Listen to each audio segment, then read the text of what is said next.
Right, number 2. Multiple event emotions.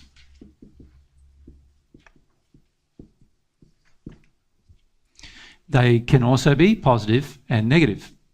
So let's have a look at a positive, a multiple event.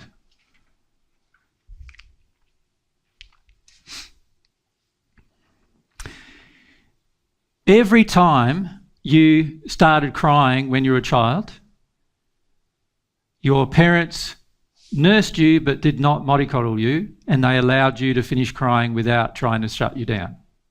And they just allowed you to happen, and it happened over and over and over again. That's what I'd classify as a multiple positive emotion event. What was reinforced inside of you there is that you can cope with crying. You can cope with pain. You can cope with crying. It's okay to cry. You were allowed to. It was reinforced to you that you're allowed to feel what you feel. Very few of you experienced that as a child.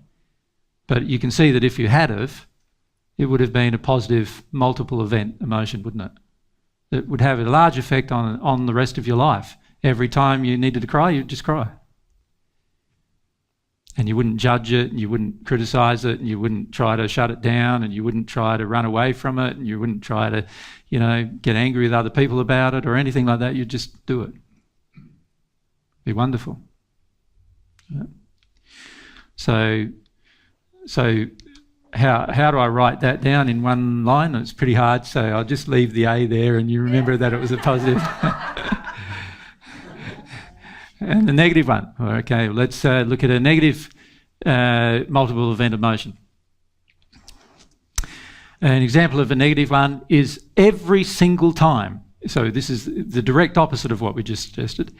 Every single time you started crying, your mother became afraid and she tried to shut you down. And she was nursing you and trying to stop you, and she'd feed you and she'd do everything she possibly could to shut you down from crying, including the projection of her emotion. Right? And she did that over and over and over and over again. Does that make sense? That's a negative multiple event emotion. Yep, so for Eva, thanks.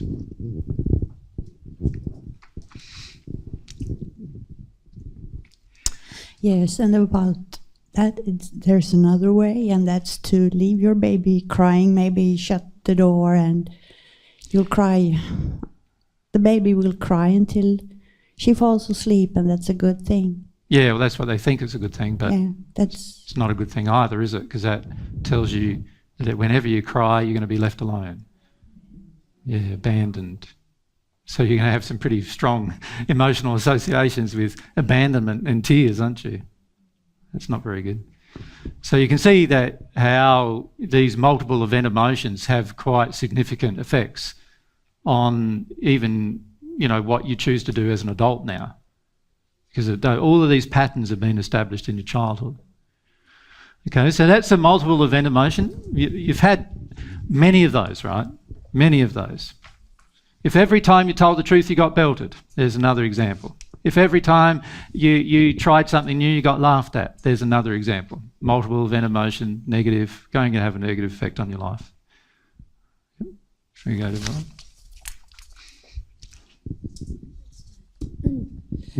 What happens when it's inconsistent? It's even worse sometimes when it's inconsistent, because what it does is it develops, in addition to the emotion being developed, it develops the emotion of terror about the inconsistency. So in other words, your life now becomes very inconsistent and becomes very unpredictable. You don't know what mummy or daddy is going to do in any situation under those circumstances. You can't even develop a facade in one direction or another. Usually children under those circumstances get quite angry as a result because they don't know how to respond at all. Consistency is far better than inconsistency, obviously. But most parents are very inconsistent. And what you do with your child there is you confuse them and you cause them to be able to they're not able to make decisions and choices. They become afraid of even doing anything. And it's also a major way of teaching your child complacency, a desire to not act, a desire to remain ignorant, and so forth, are all come from an inconsistent way that a parent treats its child.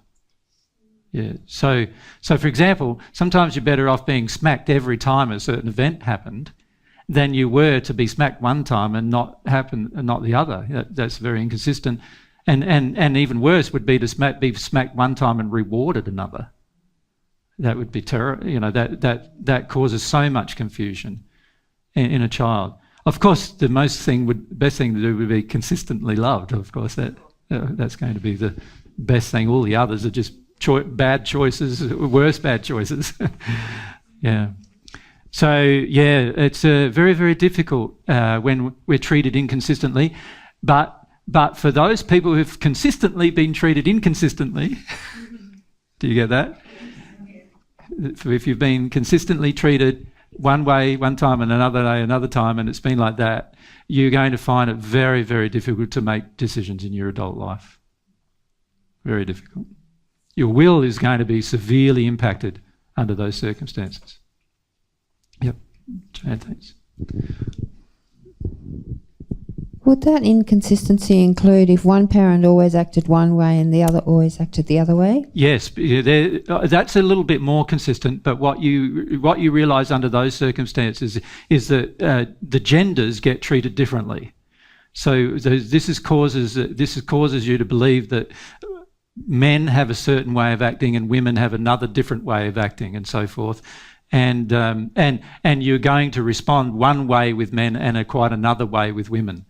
And many of you do that too, where if you sit yourself down with a man or a woman in the same situation, many of you will be either angry with the man or angry with the woman, or wary of the man or wary of the woman, but not wary of both. And the main reason why is because there's been this inconsistency in the way that which your mother and the way in which your father have treated you. And of course, some children milk that, don't they? You learn to actually, you through addiction, so up here in the addiction techniques that you have as an adult, you've now learnt through your childhood experience that you can manipulate men this way, but you can't manipulate women that way, right? And so you've got to find a different way to manipulate a woman. And then some children even learn to play one against the other, of course. So this is now the child learning deceitful behaviour, right, which is obviously a very bad thing to teach a child, that deceit should be rewarded. But the child learns deceitful behaviour in the way that it treats one parent versus the way it treats the other.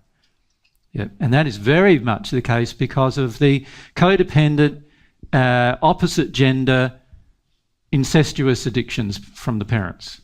So in other words, the father generally might favour a daughter, a son, mother might favour a son in a modern family. In an old family, oftentimes the father favoured the son and ignored the daughter. It just depends on what kind of codependent addictions were set up in the family as to what the problem will be.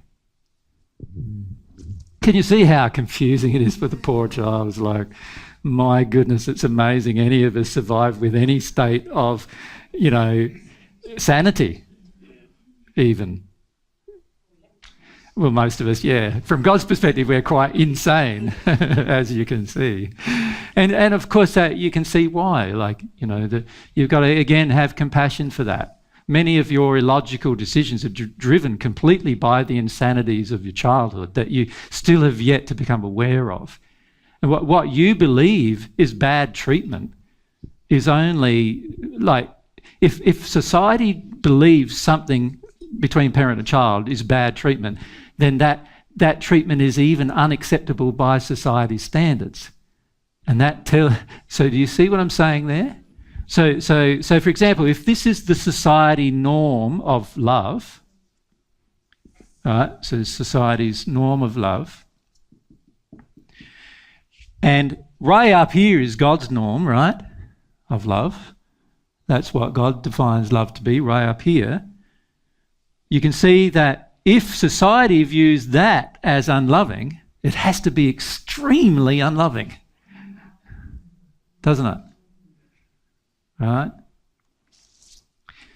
So this is our problem, is that when we take on society's view of love, we are only going to see something that's unloving as something that's really, from God's perspective, excessively unloving, right? And what we believe love is, what we believe is normal, God still feels is quite excessively unloving. And this is why it's very difficult for us, because our whole concept of love, as we learnt in our first sessions, our first group of the assistance groups of this series, we learnt our whole concept of love is so distorted as to be oftentimes God's definition of love completely the opposite to our definition of love. Yeah. So, yeah, and I'd just like to remind you of that, because if society thinks something's normal and then society thinks something else is bad, then what is bad is really, really, really bad from God's perspective generally. But that's not always the case. See, if that's society's view of love, sometimes they think that, which is a higher view of love, not yet God's, but a higher view of love, that is not the norm anymore either. And society will abuse and criticise that. So the key thing you need to be careful of is society criticising you because you're going in that direction? Or is society criticising you because you're going in that direction?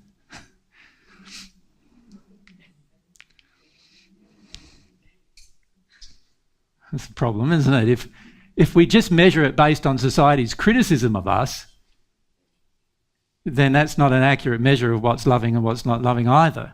Because the reality is society does criticise things that are extremely unloving. Right? But what we've got to do is definitely get God's opinion.